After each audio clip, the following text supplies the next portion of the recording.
High high high. ഇവിടെ എല്ലാവരും ബംഗറിൽ കയറി ഒളിച്ചിരിക്കുമൊന്നും അല്ല പറയുന്നുണ്ട് കേട്ടോ. ബസ്സൊക്കെ ഓടുന്നത് നിങ്ങൾ കാണുന്നില്ലയോ?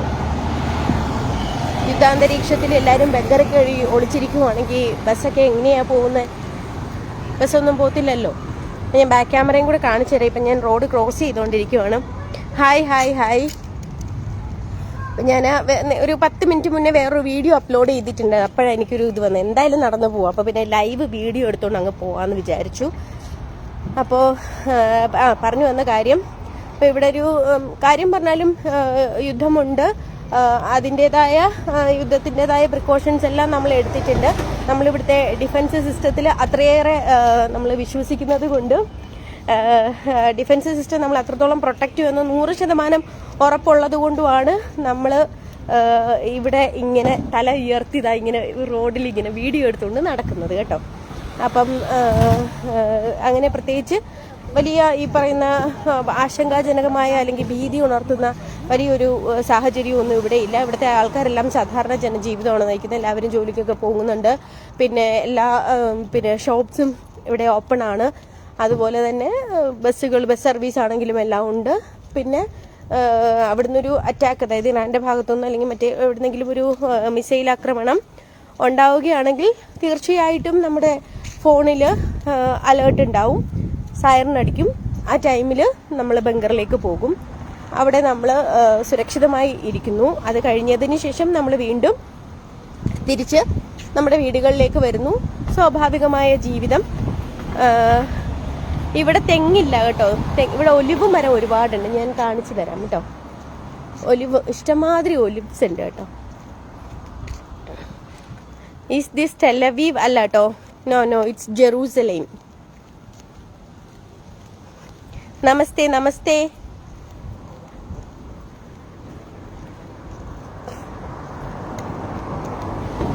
ഇഷ്ടംപോലെ വണ്ടികളും കാര്യങ്ങളും ഒക്കെ പോകുന്നുണ്ട്. ഇവിടെ സാധാരണ ജീവിതം ആണ് എല്ലാവരും നയിക്കുന്നത്. നിങ്ങൾ ഈ പറയുന്ന കണക്ക് എല്ലാവരും കയറി പേടിച്ച് ഒളിച്ചിരിക്കുകയോ കാര്യങ്ങളോ ഒന്നും തന്നെയല്ല കേട്ടോ. പിന്നെ തെറി ഇഷ്ടംപോലെ എനിക്ക് ചീത്തയൊക്കെ വരുന്നുണ്ട്. പിന്നെ ഇത് ജെറുസലേമിലെ അല്ലേ ടെലവീവിലെ അവസ്ഥ എന്താണെന്ന് പറയും. ടെലവീവിൽ ഇഷ്ടംമാതിരി സുഹൃത്തുക്കൾ എനിക്കുണ്ട്. അവരുമായിട്ട് ഞാൻ നിരന്തരം കോണ്ടാക്ട് ചെയ്യാറുണ്ട്. അവരൊക്കെ, അതായത് എൻ്റെ ഒരു സുഹൃത്താണ് ജിബി യോഹനൻ, നിങ്ങളൊക്കെ അറിയുന്നുണ്ടാവും. അദ്ദേഹത്തിനെ ഞാൻ വിളിച്ചു. അവിടെ എങ്ങും നിങ്ങൾ അദ്ദേഹത്തിന്റെ വീഡിയോ നോക്കിയാൽ മനസ്സിലാവും. അവിടെ എങ്ങും ഒരു കുഴപ്പമില്ല. അതായത് പിന്നെ ഒരു 300-400 അധികം വരുന്ന ബാലിസ്റ്റിക് മിസൈലുകൾ ഇസ്രയേലിന് നേരെ ഇറാൻ തൊടുത്തു വിടുമ്പോൾ അത് ഒരേ സമയം നമ്മൾ ഡിഫെൻഡ് ചെയ്യുകയും അതിനോടനുബന്ധിച്ച് നമ്മൾ തിരിച്ച് അവരെയും അറ്റാക്ക് ചെയ്യുന്നുണ്ട്.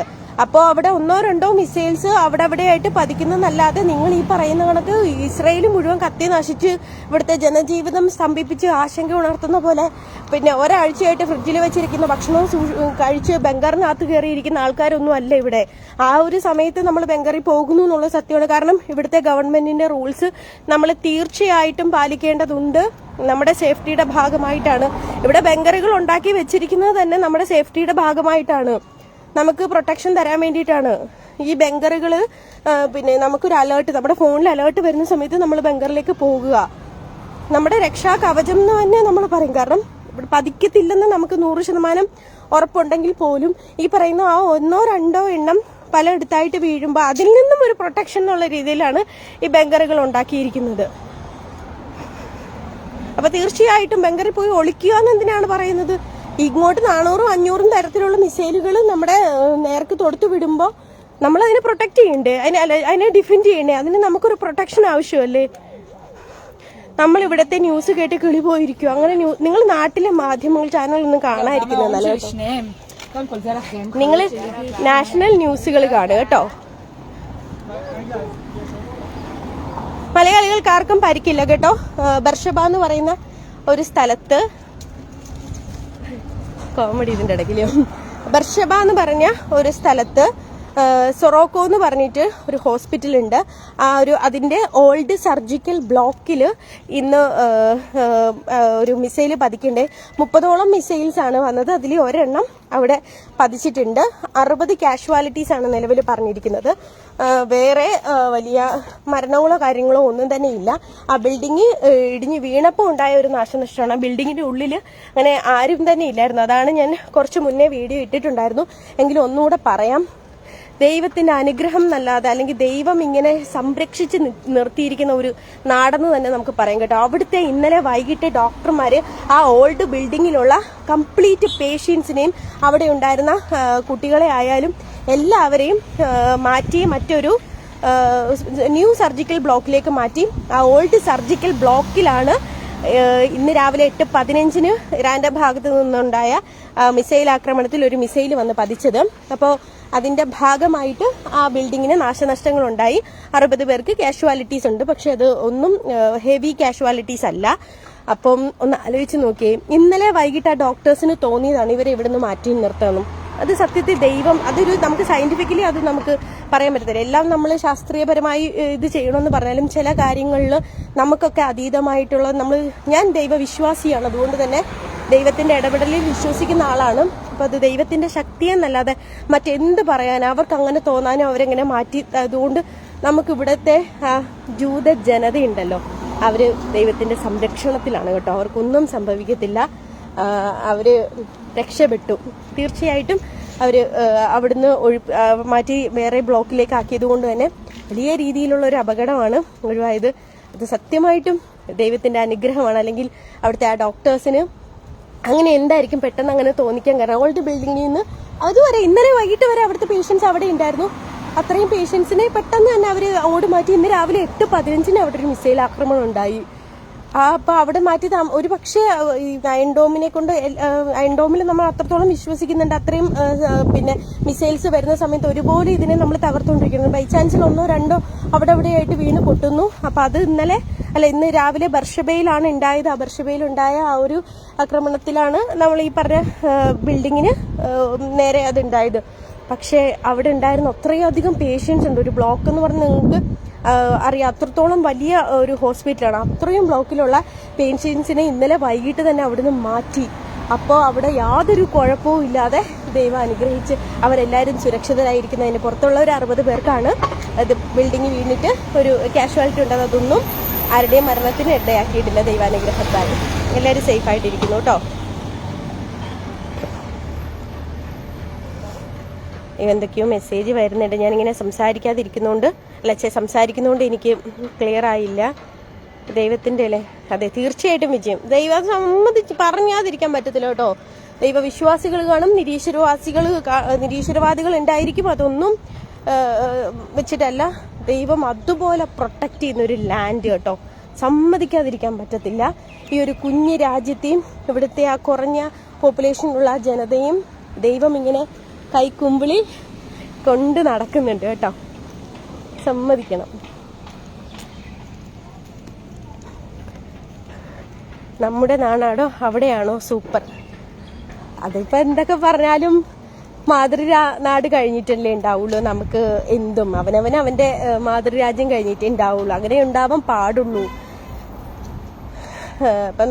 ഇപ്പം മഹാകവി വള്ളത്തോൾ പറഞ്ഞിട്ടുണ്ട്, മറ്റുള്ള ഭാഷകൾ കേവലം ധാത്രിമാർ മർത്യന്നു പെറ്റമ്മ തൻ ഭാഷ താനെന്ന്. അപ്പം പെറ്റമ്മയാണ് നമ്മുടെ പെറ്റമ്മയെ, പ്രത്യേകിച്ച് നമ്മളെ ഭാരത സംസ്കാരത്തിൽ ഉറച്ചു നിൽക്കുന്ന ആൾക്കാർ നമ്മുടെ പെറ്റമ്മയെ പോലെ കരുതേണ്ടതാണ് നമ്മുടെ മാതൃരാജ്യത്തെയും. അപ്പം എന്നെ സംബന്ധിച്ച് എനിക്ക് ദന്നം തരുന്ന നാടാണ്. അപ്പം മാതൃരാജ്യം പെറ്റമ്മയാണെങ്കിൽ ഇതെന്റെ പോറ്റമ്മയാണ്. അപ്പം എനിക്ക് ഒരുപോലെ ഞാൻ ചേർത്ത് നിർത്തും. സേഫാണ്. അതുകൊണ്ടാണല്ലോ ഞാൻ ലൈവ് ഇടുന്നത് കേട്ടോ.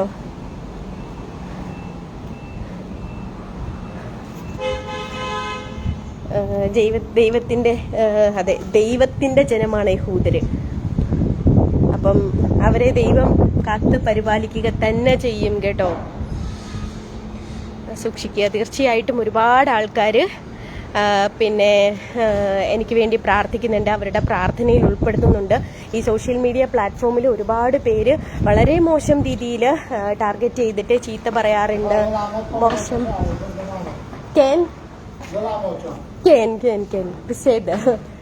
മേളിന്ന് പിന്നെ വെള്ളം വീഴുന്നുണ്ട്, നീ വീഡിയോ എടുക്കുവാണെങ്കിൽ സൂക്ഷിക്കണേന്ന് പറഞ്ഞതാ. തോതാറബ്ബാ കഷ വെളിന്നേ ഒരു പിന്നെ വെള്ളം ചെടിക്ക് ഒഴിച്ചപ്പോൾ അവിടെ താഴെ വീണു. അപ്പം നീ വീഡിയോ എടുക്കുവാണെങ്കിൽ വെള്ളം നിന്റെ ദേഹത്ത് വീഴരുത് കേട്ടോ, നീ ഇങ്ങോട്ട് നീങ്ങി നിന്ന് വീഡിയോ എടുക്കണേന്ന് എൻ്റെ അടുത്ത് പറഞ്ഞ.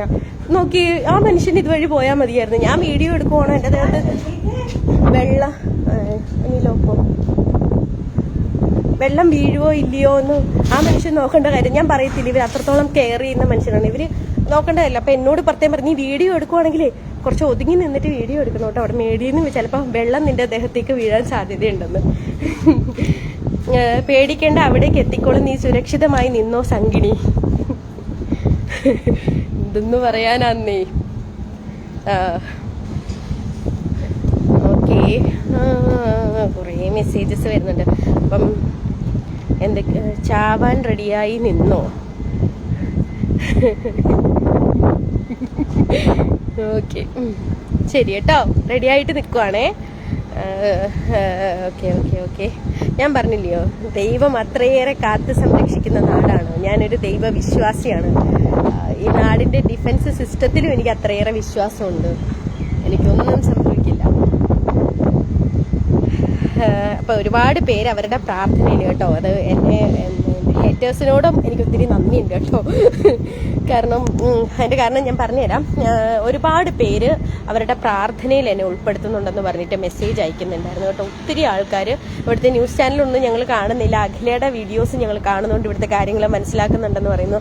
അപ്പൊ എന്നെ ട്രസ്റ്റ് ചെയ്തിരിക്കുന്ന കുറച്ച് ആൾക്കാരുണ്ട്, അവർക്ക് വേണ്ടിയിട്ടാണ് ഞാൻ ഈ വീഡിയോ ഇടുന്നത്.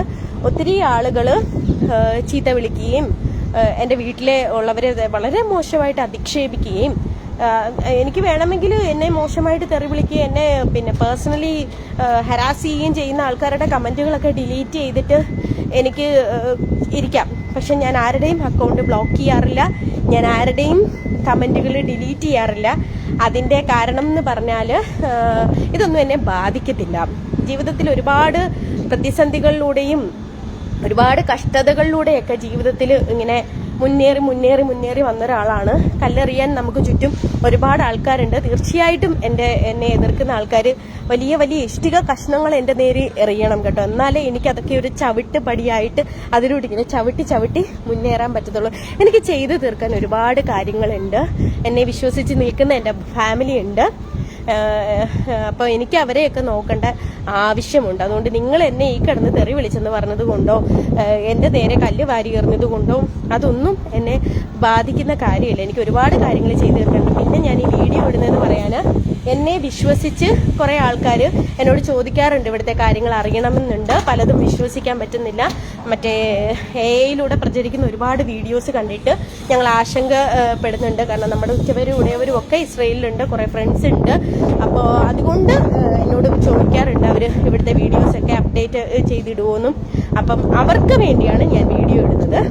നിങ്ങളൊക്കെ തീർച്ചയായിട്ടും എൻ്റെ വീഡിയോ കാണുന്നുണ്ടെന്ന് എനിക്ക് മനസ്സിലാവുന്നത്. നിങ്ങൾ എന്നെ ചീത്ത വിളിച്ചാലും നിങ്ങൾ എൻ്റെ വീഡിയോ കാണുന്നുണ്ടല്ലോ, അതൊരു സന്തോഷമുണ്ട് കേട്ടോ എനിക്ക്.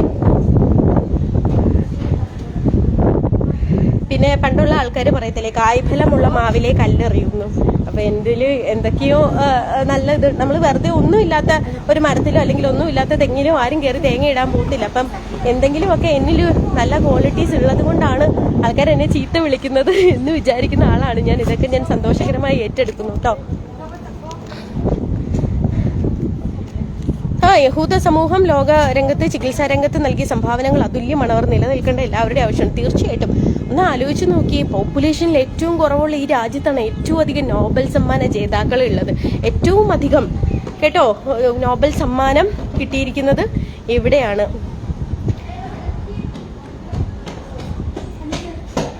പുറത്തിറങ്ങി നടക്കാൻ പറ്റുള്ളൂ. ഞാൻ ഇത്രയും നേരം പുറത്ത് നിന്നാ, ഇപ്പോഴും ഞാൻ പുറത്ത് നിന്നാ വീഡിയോ ചെയ്യുന്നേ, നിങ്ങൾ കാണുന്നില്ലേ? ഞാൻ പുറത്തുതാ ഷോ, ഞാൻ ഇതുവരെ നിങ്ങൾക്ക് ബാക്ക് ക്യാമറ ഓണാക്കി കാണിച്ചില്ലല്ലേ. പുറത്ത് തന്നെ നിന്നിട്ടാ വീഡിയോ ചെയ്യുന്നേ. ഞാൻ ഇപ്പം പോയിട്ട് വന്നതേ ഉള്ളൂ. കണ്ടോ, ഇവിടുത്തെ സാധാരണ ജനജീവിതം സ്തംഭിച്ചു എന്നൊക്കെ പറഞ്ഞവരൊക്കെ ഒന്ന് കാണണേ ഇത്. അല്ലെ പിന്നെ താഴെ ഇറങ്ങി നോക്കിയാൽ സൂപ്പർ മാർക്കറ്റിലൂടെ കാണിച്ചത്. എന്തായാലും വന്ന സ്ഥിതിക്ക് സൂപ്പർ മാർക്കറ്റെല്ലാം അടഞ്ഞു കിടക്കുവാണ്. ഇവിടെ സാധനങ്ങളൊന്നും ഇല്ല, സാധനങ്ങളുടെ ഷോർട്ടേജാണ്. അവരതുകൊണ്ട് ബ്രെഡും വേറെ എന്തോ സാധനങ്ങൾ മാത്രം ഫ്രിഡ്ജിൽ വെച്ച് സൂക്ഷിച്ച് കഴിച്ചുകൊണ്ടിരിക്കുവാണ്. അവിടെ ഒന്നും തിന്നാനും കുടിക്കാനും ഒന്നുമില്ല. അവിടെ യുദ്ധാന്തരീക്ഷം ആയതുകൊണ്ട് പട്ടിണിയാണ്. ഇസ്രയേൽ മുഴുവൻ തകർന്നു പോയി എന്നൊക്കെയാണ് കള്ളപ്രചരണം, വ്യാജ പ്രചരണങ്ങൾ നടക്കുന്നത്. എൻ്റെ വീടിന് തൊട്ട് താഴെയുള്ള സൂപ്പറാണ്. ഇവിടെ സാധനങ്ങൾ തിങ്ങി നിറഞ്ഞിട്ട് അവർ പുറത്തെടുത്ത് വെച്ചേക്കുക. നിങ്ങൾ കാണുന്നില്ലയോ ഇവിടെ എവിടെ സാധനങ്ങൾ തീർന്നിരിക്കുന്നത്?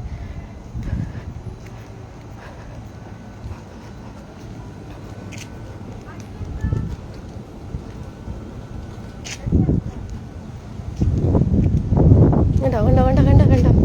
എന്തായാലും വന്ന സ്ഥിതിക്ക് നിങ്ങളെ ഇവിടുത്തെ കുറച്ച് ഫ്രൂട്ട്സ് ഒക്കെ ഞാൻ പരിചയപ്പെടുത്തി തരാം. എന്റർടൈൻമെന്റും കൂടെ വേണമല്ലോ. ഇത് പെയർ, ഇതിപ്പോൾ നമ്മുടെ നാട്ടിൽ ഇഷ്ടം പോലെ ഉണ്ട്.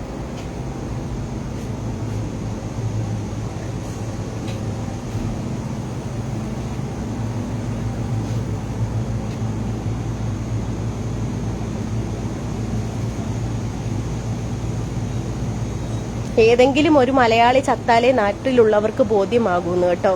ചേച്ചി ഏതെങ്കിലും മിലിറ്ററി സെന്ററിന്റെ അടുത്ത് പോയി നിൽക്കുന്നു. അതെ, നമ്മുടെ നാട്ടിൽ മാത്രം വരുന്ന ഒരു പ്രവണതയാണ് കേട്ടോ. ഒന്നുമില്ലല്ലോ, സ്വന്തം നാട്ടുകാരിയല്ലേ. അവരോട് നമുക്ക് വ്യക്തിവൈരാഗ്യം ഉണ്ടായിരിക്കും. അല്ല, വ്യക്തിവൈരാഗ്യം എന്ന് പറയാൻ നിങ്ങളെ എനിക്ക് അറിയത്തുകൂടിയില്ല. ഷിഹാസെ, നിങ്ങൾ ആരാണെന്നോ എന്താണെന്നോ എനിക്കറിയത്തില്ല. പേഴ്സണലി നിങ്ങൾക്ക് ഞാൻ ഒരു ദ്രോഹവും ചെയ്തിട്ടില്ല. എന്നിട്ടും നിങ്ങൾ എൻ്റെ മരണത്തെ ആഗ്രഹിക്കുന്നെങ്കിൽ നിങ്ങളുടെയൊക്കെ ഒരു മനസ്സൊന്ന് ആലോചിക്കും.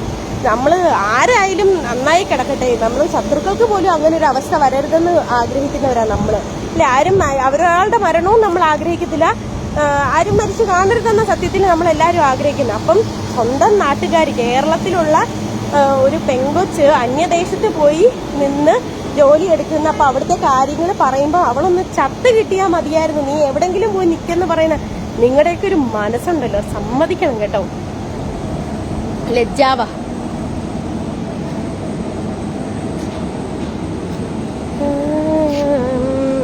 പിന്നെ അടുത്തത് അമ്മ, ഞാൻ തമിഴിയൻ, യുവർ ഫാൻ, തമിഴ്നാടു കമ്പും ഗ്രാമം. Thank you so much Sophia, thank U.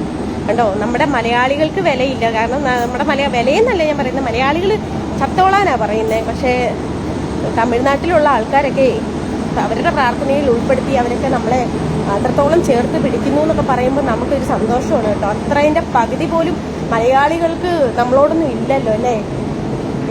Iran എന്ന് പറയുന്ന ഒരു രാജ്യത്തിന് അവിടെ നിന്ന് വരെ പോയിട്ട് പോലും ഇല്ലാത്ത ആൾക്കാരാണ് അവിടുത്തെ ആൾക്കാരുടെ, അല്ലെങ്കിൽ അവിടുത്തെ ആൾക്കാരെല്ലാം ജീവിച്ചിരിക്കണം. ഇവിടുത്തെ ആളുകളെല്ലാം, നമ്മുടെ കേരളത്തിലുള്ള എല്ലാവരും ഇസ്രയേലിൽ കിടന്ന് ചാവണം എന്നും പറഞ്ഞിട്ട് ഈ മെസ്സേജ് അയച്ചുകൊണ്ടിരിക്കുന്നത് കേട്ടോ.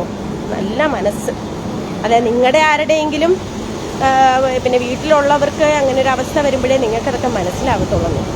കേട്ട് കാര്യമില്ല. പിന്നെ ഇതിനകത്ത് ഇതിൻ്റെ അടിയിലൊരു കമന്റ് കണ്ടേ, വിഗ്രഹാരാധനയെ ശക്തമായി എതിർക്കുന്ന രാജ്യമാണ്, നിന്നെയൊക്കെ പട്ടിയുടെ വില പോലും കലിപ്പിക്കത്തില്ലെന്ന് പറയുന്നുണ്ട്. ഞാൻ എൻ്റെ വീട്ടിൽ ചെന്നിട്ടൊരു വീഡിയോ ഇടാം കേട്ടോ. നിങ്ങൾക്കറിയാം, ഞാൻ ഹൈന്ദവ സംസ്കാരത്തിൽ വിശ്വസിക്കുന്ന ഒരു പെൺകുട്ടിയാണ്. സോ ഞാൻ പ്രത്യേകിച്ച് ഞാൻ പറയുകയാണെങ്കിൽ ഞാനൊരു കൃഷ്ണ ഭക്തയാണ്. അപ്പോൾ ഞാൻ എൻ്റെ വീടിൻ്റെ ഉള്ളിൽ ഒരു കുഞ്ഞ് കൃഷ്ണ വിഗ്രഹമുണ്ട്. അവിടെ ഞാൻ വിളക്ക് കത്തിക്കുന്നുണ്ട്. അപ്പം ഞാൻ നിൽക്കുന്ന ഫാമിലി ജൂത ഫാമിലിയാണ്. തീർച്ചയായിട്ടും അവർ വിഗ്രഹാരാധന എതിർക്കുന്ന ആൾക്കാരായിരിക്കാം. പക്ഷെ അവരെ മറ്റ് മതങ്ങളെ കയറി അത് ചെയ്യരുത് ഇത് ചെയ്യരുതെന്ന് പറയാൻ അവർ വരുത്തില്ല. എനിക്ക് അവർ പ്രത്യേക ഒരു സ്പേസ് തന്നിരിക്കുകയാണ്. അത്രയും പവിത്രമായിട്ട് ഞാൻ വിളക്ക് കത്തിച്ച് ആരാധിക്കുന്ന എൻ്റെ ഒരു കൃഷ്ണ ഭഗവാന്റെ വിഗ്രഹം എൻ്റെ കയ്യിലുണ്ട്.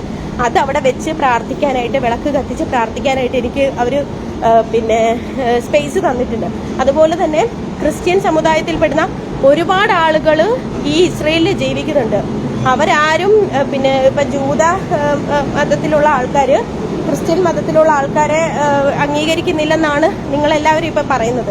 ഈ ക്രിസ്ത്യൻ സമുദായത്തിലുള്ള സഹോദരങ്ങളോട് നിങ്ങൾ ചോദിച്ചാൽ മതി, അവരാരും ഇവിടെ പ്രാർത്ഥിക്കാതിരിക്കുവോ, പള്ളിയിൽ പോവാതിരിക്കുവോ, അവർ പിന്നെ ബൈബിൾ വെച്ചിട്ടും അവരുടെ ജപമാല വെച്ചിട്ടും പ്രാർത്ഥിക്കാതിരിക്കുന്നില്ല. അവരൊക്കെ അവരുടെ വീടുകളിൽ ഇതെല്ലാം പ്രാർത്ഥനയും കാര്യങ്ങളും എല്ലാം ചെയ്യുന്നുള്ളൂ.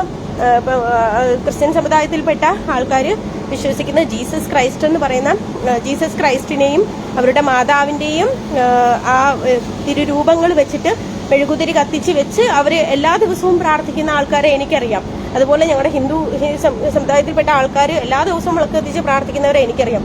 ഇപ്പം നമ്മൾ നിൽക്കുന്ന ഫാമിലി ഞങ്ങൾ വിഗ്രഹാരാധന എതിർക്കുന്നു, നിങ്ങൾ ഇവിടെ പ്രാർത്ഥിക്കാൻ പാടില്ലെന്ന് പറഞ്ഞൊന്നും ഇവിടെ ഒന്നും ആരും വരുന്നൊന്നുമില്ല, നിങ്ങൾ വിചാരിക്കുന്ന കണക്കൊന്നുമല്ല കേട്ടോ.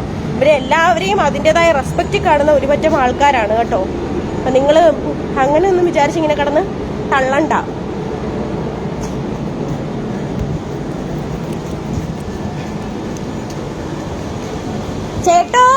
ചേട്ടാ ദേ ഇപ്പം ഒരു ലൈവ് പോവാട്ടോ.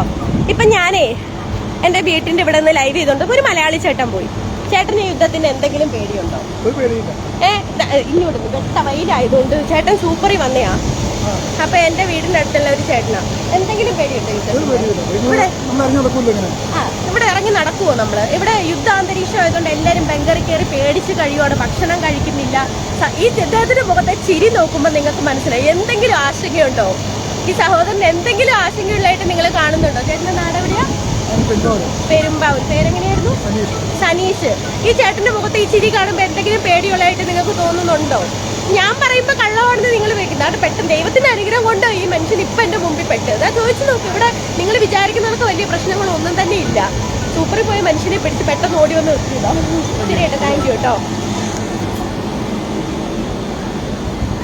അപ്പൊ ഇവിടെ ഈ പറയുന്ന കണക്ക് ഭയങ്കര വലിയ പ്രശ്നങ്ങളോ കാര്യങ്ങളോ ഒന്നും തന്നെ ഇല്ല. കണ്ടോ ആ ചേട്ടന്റെ മുഖത്ത്, എന്റെ മുഖത്ത് കാണുന്ന അതേ ചിരിയല്ലേ ആ ചേട്ടൻ. ഞാൻ ചിരിക്കുന്നത് ഫേക്കാണ്, ഞാൻ പേടിച്ചിട്ട് പുറമെ ചുമ്മാ ചിരിക്കുവാണെന്നാ പറയുന്നത്. ഇപ്പം ലൈവ് നിങ്ങൾ കണ്ടോണ്ടിരിക്കും. ആ ചേട്ടൻ ഇവിടെ ഒന്ന് ചിരിച്ചത് കണ്ടോ? ആർക്കെങ്കിലും പേടിയുണ്ടോ? നമ്മള് മലയാളികളെ കാണുമ്പോൾ നമ്മൾ ചിരിക്കും. അത് സന്തോഷമായിട്ട് നമ്മൾ ഇരിക്കുന്നു. അവിടെ അത്രയും പേടിയോ ആശങ്കയോ ഒന്നും ആർക്കും ഒന്നും ഇല്ല കേട്ടോ. Hi. I stand with hope where olive trees grow, where ancient winds through desert. ഞാൻ ഒലിവ് മരം കാണിച്ചു തരാമെന്ന് പറഞ്ഞില്ലായിരുന്നല്ലേ? അങ്ങോട്ട് പോകണം. ഇപ്പം ഞാൻ നിൽക്കുന്ന ദിവസം അങ്ങോട്ട് പോകണം. കുഴപ്പമില്ല, നോക്കട്ടെ. ഇവിടെ സത്യത്തിൽ ഇതാ ഇവിടെ കൺസ്ട്രക്ഷൻ നടക്കുമോ? ഇവിടെ നിറച്ച് കേട്ടോ, അവിടെ കൺസ്ട്രക്ഷൻ നടന്നുകൊണ്ടിരിക്കുക. ഇവിടെ നിറച്ച് ഒലിവ് മരങ്ങൾ ഉണ്ടായിരുന്നു. ഈ കൺസ്ട്രക്ഷന്റെ ഭാഗമായിട്ട് അവരത് വെട്ടി. അതായത് ഇതൊക്കെ പുതിയ ബിൽഡിംഗ് കേട്ടോ, കൺസ്ട്രക്ട് ചെയ്തുകൊണ്ടിരിക്കുക അവർ.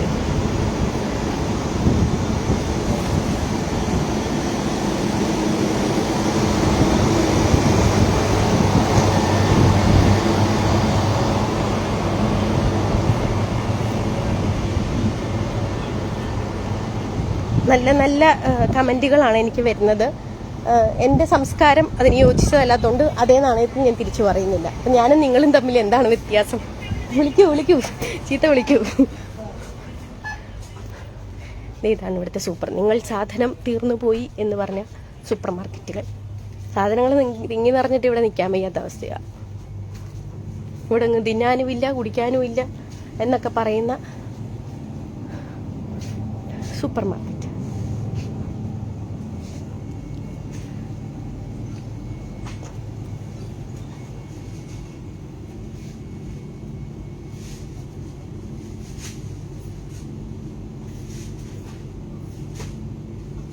ഞാനെന്നേ ഇടയ്ക്കൂടെ ഒന്ന് കമൻറ്റ് വായിച്ചത്. എൻ്റെ പൊന്നളിയാ, കമൻറ്റ് വായിക്കാതിരിക്കുന്നേ നല്ലത്.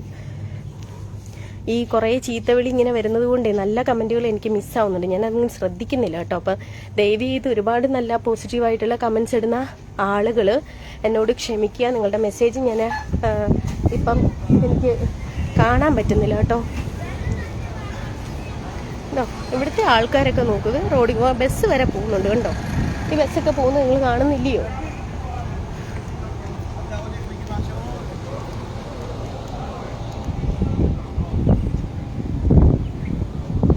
സത്യം. എന്തായാലും സിസ്റ്റർ ഒരുപാട് ഭാഗ്യവതിയാണ്. ദൈവത്തിന്റെ ജനത്തിനൊപ്പം ജീവിക്കാൻ അവസരം കിട്ടിയല്ലോ. ദൈവത്തിന്റെ ജനത്തിനൊപ്പം ജീവിക്കാൻ കിട്ടിയത് മാത്രമല്ല, ഈ ഒരു നിയോഗമുള്ള ഭൂമിയിൽ ഇവിടുത്തെ ആൾക്കാരെ പരിചരിച്ച് നിൽക്കാൻ പറ്റുക എന്ന് പറയുന്നത് ഒരു വലിയ ഇതാണ്. എൻ്റെ കമൻറ്റിൽ എനിക്ക് പ്രധാനപ്പെട്ടൊരു കാര്യം പറയണ്ട കേട്ടോ. എൻ്റെ കമൻസിൽ എപ്പോഴും വരുന്നൊരു കാര്യമാണ്, നീ ജൂതൻ്റെ അത് കഴുകാൻ പോയില്ലേ, നീ ജൂതൻ്റെ ഇത് കഴുകാൻ പോയില്ലേ, നീ അങ്ങനെ ചെയ്തില്ലേ, ഇങ്ങനെ ചെയ്തില്ലേന്നും. നമ്മുടെ നാട്ടിൽ ഞാനൊരു നഴ്സാണ്, അതുകൊണ്ട് തന്നെ ഞാൻ പറയാം, നമ്മുടെ നാട്ടില് നഴ്സിംഗ് സഹോദരങ്ങൾ അല്ലെങ്കിൽ സഹോദരങ്ങളായിട്ടുള്ള ആൾക്കാർ എന്തൊക്കെ ജോലി എടുത്തിട്ടാ ജീവിക്കുന്നത്, എന്തൊക്കെ കഷ്ടപ്പാടുകളാണെന്നറിയോ. തീർച്ചയായിട്ടും അവർക്ക് അതിനുള്ളൊരു വേദന ഒന്നുമില്ല. പകല് അവർ കഷ്ടപ്പെടുന്നുണ്ട്, രാപകല് അവർക്ക് കഷ്ടപ്പെടുന്നുണ്ട്. അവർക്ക് അതിനു പറ്റിയ ഒരു വേതനം സത്യത്തിൽ നമ്മുടെ നാട്ടിലില്ല. അപ്പൊ എന്നെ സംബന്ധിച്ച് ഞാൻ ഈ നാട്ടിലോട്ട് കയറി വരുന്നത് എനിക്ക് അതിനനുസരിച്ചിട്ടുള്ളൊരു വേതനം എനിക്ക് കിട്ടാഞ്ഞത് കൊണ്ട് തന്നെയാണ്. അപ്പം ഇവിടെ വന്നിട്ട് ഞാൻ പഠിച്ച എൻ്റെ പാഠങ്ങൾ എന്നെ പഠിപ്പിച്ചത് ഒരു മനുഷ്യനെ എങ്ങനെ സംരക്ഷിക്കാം, ഒരു മനുഷ്യന്റെ ജീവനും എങ്ങനെ നമ്മൾ സുരക്ഷ കൊടുക്കാമെന്നാണ് ഞാൻ പഠിച്ചിരിക്കുന്നത്. ഞാനത് വലിയൊരു ബ്ലെസ്സിങ് ആയിട്ടാണ് എടുക്കുന്നത്. അതിനൊരു മനസ്സ് വേണം, അങ്ങനെ ചെയ്യാനായിട്ട് ഒരു മനസ്സ് വേണം. ഇപ്പോൾ ഒരു മനുഷ്യന്റെ മൂത്രം എടുക്കുക എന്ന് പറയുന്നത് നിങ്ങൾക്ക് അറപ്പുളവാക്കുന്നതും അല്ലെങ്കിൽ നിങ്ങൾക്ക് വെറുപ്പ് തോന്നുന്നതും ഒന്നായിരിക്കും. പക്ഷേ അത് ചെയ്യാനും ആരെങ്കിലും ഒക്കെ വേണ്ടേ? അത് ചെയ്യാൻ ആരും ഇല്ലാത്തവരുടെ അവസ്ഥയൊന്ന് ആലോചിച്ച് നോക്കിയേ. ഞാനിപ്പോൾ എൻ്റെ നാട്ടിൽ ഇപ്പം എന്തുകൊണ്ട് നീ നാട്ടിൽ ചെയ്യുന്നില്ല എന്ന് പറയാം. എനിക്ക് ജീവിക്കണം. കാര്യം പറഞ്ഞാൽ അതൊരു സോഷ്യൽ സർവീസായിട്ട് ഞാൻ ചെയ്താൽ പോലും എനിക്ക് ജീവിക്കണമെങ്കിൽ പൈസ തീർച്ചയായിട്ടും വേണം. എന്നെ വിശ്വസിച്ച് നിൽക്കുന്ന ഒരു ഫാമിലി ഉണ്ട്. സോ എൻ്റെ ഫാമിലി എനിക്ക് നോക്കണം, അതിനെ എനിക്ക് പ്രൊട്ടക്ട് ചെയ്യേണ്ട ആവശ്യമുണ്ട്. അപ്പോൾ തീർച്ചയായിട്ടും ഈ ജോലിയിലും പൈസ മാത്രം നോക്കിയല്ല കേട്ടോ ഇവിടെ ആരും ജോലി ചെയ്യുന്നത്. നിങ്ങൾ അതുകൂടെ മനസ്സിലാക്കണം. ഇവിടെ ജോലി ചെയ്യുന്ന ഓരോ കെയർ ഗീവേഴ്സും അവർക്ക് ഇത് ചെയ്യാനുള്ളൊരു മനസ്സുണ്ടല്ലോ, ആ മനസ്സ് എല്ലാവർക്കും ഒന്നും ദൈവം കൊടുക്കത്തില്ലെന്നേ. അത് അനുഗ്രഹിക്കപ്പെട്ട കുറച്ച് ആൾക്കാർക്ക് ദൈവം കൊടുക്കുന്നത്. അതായത് ഒരു മനുഷ്യന്റെ മലമൂത്ര വിസർജനം ഒരാൾക്ക് നോക്കാൻ പറ്റുന്നെന്ന് പറയാന്ന് പറയുമ്പോൾ നിങ്ങൾക്ക് ഭയങ്കര എളുപ്പയ്യോ എന്ന് പറയുമ്പം ഞാനൊക്കെ അതൊരു ബ്ലെസ്സിങ് ആയിട്ട് തന്നെ എടുക്കുന്നത്. എനിക്ക് ദൈവം അതിനൊരു മനസ്സ് തന്നിട്ടുണ്ടല്ലോ അവരെ സംരക്ഷിക്കാനുള്ള. എനിക്ക് ഒരു അറപ്പോ വെറുപ്പും കൂടാതെ അതിനെ നോക്കാനും. എൻ്റെ അമ്മയെ ഞാൻ എങ്ങനെ നോക്കുന്നു, ഇവിടെ ഞാൻ നോക്കുന്ന എൻ്റെ അമ്മയുണ്ട്, എൻ്റെ പേഷ്യൻ്റ് ഉണ്ട്. എൻ്റെ അമ്മയെ ഞാൻ എങ്ങനെയാണോ നോക്കുന്നത് അതുപോലെ തന്നെയാണ് ആ അമ്മേനെയും ഞാൻ നോക്കുന്നത്. എൻ്റെ അമ്മ അങ്ങനെയാണ്. പൈസയെക്കാട്ടിലുപരി നമുക്ക് അവരോട് കുറച്ച് ഒരു സ്നേഹം, ഒരു കെയറിങ്, അതൊരു സോഷ്യൽ സർവീസ്, ആ ഒരു സംഭവം നിങ്ങളോടൊന്നും പറഞ്ഞിട്ടൊരു കാര്യമില്ല. നിങ്ങൾക്കത് ഭയങ്കര, നിങ്ങളുടെ വീട്ടിലും ആൾക്കാരും വയസ്സിൽ നിന്ന ആൾക്കാരും ഒക്കെ ഉണ്ടാവും. അപ്പം നിങ്ങൾ അവരുടെ നേർക്ക് ഇങ്ങനെ മുഖം തിരിച്ച് കാണിക്കുമോ? അവർ ഒന്ന് മൂത്രത്തിൽ കിടക്കുന്നതാണ്, പയ്യോ ആരെങ്കിലും വന്ന് ചെയ്യട്ടെ എന്ന് പറഞ്ഞിട്ട് നിങ്ങൾ ഇങ്ങനെ ചെയ്യുമോ? അത് ചെയ്യാനും ഒരു മനസ്സൊക്കെ വേണമെന്നേ. അപ്പം എൻ്റെ അമ്മ നോക്കിയത് ഞാൻ കണ്ടിട്ടുള്ളതാ. അപ്പം എൻ്റെ അമ്മ വയ്യാതെ നാട്ടിൽ, എൻ്റെ അമ്മ മരിച്ചുപോയി 3 വർഷങ്ങൾക്ക് മുന്നേ. അപ്പോൾ എനിക്ക് എൻ്റെ അമ്മേനെ നോക്കാൻ പറ്റിയില്ല, എനിക്ക് നാട്ടിൽ പോകാൻ പറ്റിയില്ല എൻ്റെ അമ്മ ഹോസ്പിറ്റലായിരുന്ന സമയത്ത്. എൻ്റെ ആങ്ങളെയും എൻ്റെ അച്ഛനും എൻ്റെ ആങ്ങളയുടെ വൈഫുണ്ട് അമ്മു, ആ കൊച്ചും കൂടിയാണ് എൻ്റെ അമ്മയെ പൊന്നുപോലെ നോക്കിയത്. അപ്പം എൻ്റെ അമ്മയെ എപ്പോഴും ഞാൻ ചിന്തിക്കുന്നത്, ഞാനിവിടെ നിൽക്കുന്ന പേഷ്യൻറ്റിനെ നോക്കുമ്പോൾ എനിക്ക് എൻ്റെ അമ്മയുടെ അവസാന സമയത്ത് എൻ്റെ അമ്മയെ നോക്കാൻ പറ്റിയില്ല. അപ്പോൾ അതിന് പകരം ഞാൻ ഈ അമ്മേനെ പൊന്നുപോലെ നോക്കണമെന്ന് വിചാരിച്ചിട്ട് ഈ മണ്ണിൽ നിന്നിട്ട് ജോലി ചെയ്യുന്നതാണ്. അപ്പോൾ എൻ്റെ കൂടെ ദൈവമുണ്ട്, അത് ഞാൻ വിശ്വസിക്കുന്നുണ്ട്. അതുകൊണ്ട് എൻ്റെ ജീവിതത്തിൽ നല്ലത് മാത്രമേ എനിക്ക് സംഭവിക്കുന്നു, എനിക്ക് ഉറപ്പുണ്ട്.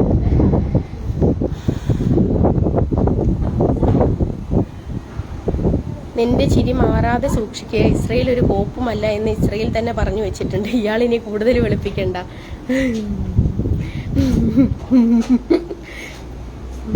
ഓക്കെ ഓക്കെ, പോയി ബംഗറിൽ കയറിക്കോ. ഓക്കെ, കള്ളന്മാർ.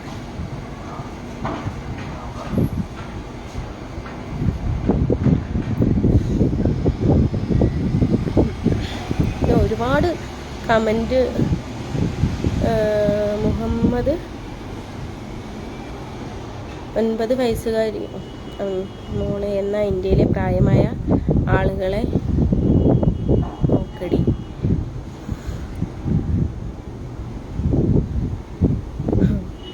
അല്ല, ഇന്ത്യയിൽ കെയർ ഗീവേഴ്സ് ഇല്ലേ? നിങ്ങൾ അവർ പറയാ. അത് ചോദിക്കട്ടെ, നമ്മുടെ നാട്ടിൽ പിന്നെ ഹോം കെയർ സർവീസ് പല ആളുകളും നടത്തുന്നുണ്ട്. അപ്പം ഈ പറയുന്നത് നിങ്ങളുടെ വീട്ടിലുള്ള പ്രായമായ അപ്പൻ അല്ലെങ്കിൽ അച്ഛൻ, അമ്മ അല്ലെങ്കിൽ അപ്പൂപ്പൻ, അമ്മൂമ്മ ഇവരൊക്കെ വയ്യാതാവുന്ന സമയത്ത് ഇപ്പം നിങ്ങളുടെ ഭാര്യമാർ ജോലിക്ക് പോകുന്നവരായിരിക്കും, അല്ലെന്നുണ്ടെങ്കിൽ പിന്നെ നിങ്ങളുടെ വീട്ടിൽ അവരെ നോക്കാനായിട്ട് ആൾക്കാരില്ല, ഉടനെ നിങ്ങൾ എന്ത് കൊടുക്കും? 20,000, 25,000, 30,000 കൊടുത്ത് അവനവൻ്റെ അച്ഛൻ്റെയും അമ്മയുടെയും ജീവൻ അവനവൻ അത്രയും പ്രിയപ്പെട്ടതാണ്. പക്ഷെ നിങ്ങൾക്ക് ജോലിക്ക് പോകണം. നിങ്ങൾക്ക് ജോലിക്ക് പോയെങ്കിലേ നിങ്ങളുടെ കുടുംബം കഴിയാൻ പറ്റത്തുള്ളൂ. പക്ഷെ നിങ്ങളുടെ അച്ഛനെയും അമ്മയും നോക്കിക്കൊണ്ട് നിങ്ങൾ ആ സമയത്ത് വീട്ടിലിരുന്ന് അവരെ നോക്കാൻ നിങ്ങൾക്ക് പറ്റത്തില്ലെന്ന് ഉള്ളൊരു സാഹചര്യം വരുമ്പോൾ നിങ്ങൾ ജോലിക്ക് പോകുന്നു. ആ ജോലി ചെയ്യുന്ന പൈസയുടെ ഒരു ഭാഗം എടുത്ത് നിങ്ങൾ ഏതെങ്കിലും നഴ്സിംഗ് ഹോം കെയറിൽ വിളിക്കുന്നു. അവിടുന്ന് പിന്നെ ഒരു നഴ്സ് വരുന്നു.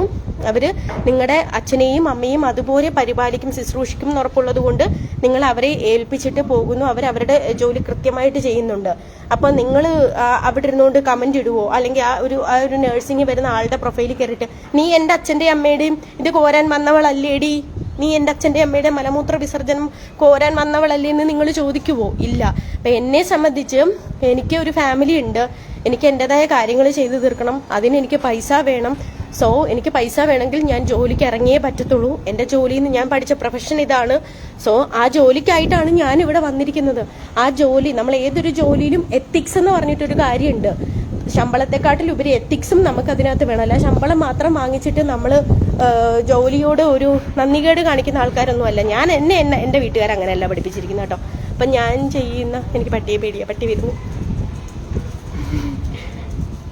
അപ്പം ഞാൻ ചെയ്യുന്ന ജോലിയിൽ നിന്ന് എനിക്ക് ശമ്പളവും കിട്ടുന്നുണ്ട്. എനിക്ക് ആ ജോലി ചെയ്തേ പറ്റൂ. കാരണം എനിക്ക് എൻ്റെ ഫാമിലിയെ നോക്കണ്ടേ? എൻ്റെ കുടുംബത്തെ ഞാനല്ല പിന്നെ ആര് നോക്കും? അപ്പം എനിക്ക് എൻ്റെ കുടുംബത്തെ നോക്കേണ്ടതുള്ളത് കൊണ്ട് ഞാൻ ജോലിക്കാണ് ഇവിടെ വന്നിരിക്കുന്നത്. ആ ജോലിയും ഞാൻ ചെയ്യുന്നുണ്ട്. അതിൻ്റെ കൂടെ തന്നെ ഞാൻ എന്ത് ചെയ്യുന്നുണ്ട്, പിന്നെ ഞാൻ അതിനൊരു സോഷ്യൽ സർവീസ് ആയിട്ട് തന്നെ കാണുന്നുണ്ട്. ഞാൻ എൻ്റെ ജോലിയുടെ എത്തിക്സിൽ വിശ്വസിക്കുന്നുണ്ട്. ഞാൻ അതുപോലെ 5 വർഷമായിട്ട് ഞാൻ വന്നിറങ്ങി സെയിം വീട്ടിൽ തന്നെയാണ് നിൽക്കുന്നത്. ആ ഫാമിലിക്ക് എന്നെ അത്രത്തോളം വിശ്വാസവും അത്രത്തോളം സ്നേഹവും ഉണ്ട്. ഞാൻ ഇതുവരെ ജോലി മാറിയിട്ടില്ല. ഞാൻ വന്ന സെയിം പേഷ്യന്റിനെ തന്നെയാണ് ഇപ്പോഴും ഞാൻ നോക്കുന്നത് 5 വർഷമായിട്ട്. അതെന്റെ ജോലിയോടുള്ള എത്തിക്സ് കൊണ്ടാണ് ഞാൻ ഇപ്പോഴും അവിടെ തന്നെ നിൽക്കുന്നത് കേട്ടോ. നിങ്ങൾക്കൊന്നും പറഞ്ഞാൽ മനസ്സിലാവത്തില്ല. ജീവിത മൂല്യങ്ങൾക്ക് പ്രാധാന്യം കൊടുക്കാത്ത കുറച്ച് ആളുകൾ തെറി വിളിക്കുന്നത് കേട്ടിട്ട് എനിക്ക് എൻ്റെ കാര്യങ്ങൾ ഞാനല്ലാതെ മറ്റൊരാളും